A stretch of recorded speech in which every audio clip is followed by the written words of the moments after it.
Okay, this is a quick guide on how to remove a headlight on a 2012 Ford Fiesta.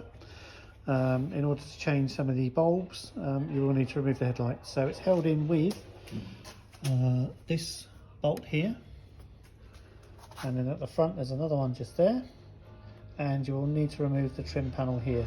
So everything can all be done under the bonnet. So first thing we'll do is remove these two bolts. Okay, that's those removed. They are a Torx head and also got a cutout so you could pop a plain screwdriver. You don't have a Torx head in. Next is the clip. So we need to remove the top part.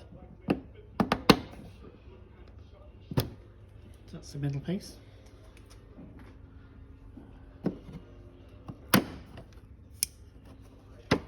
That's the other part. Now it's best to take the plug off before we remove the headlight.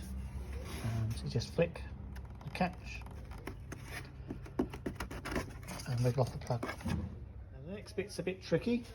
You're basically lifting the headlight directly up because there is a catch underneath the headlight right in the bottom. So I'll just lift that back up.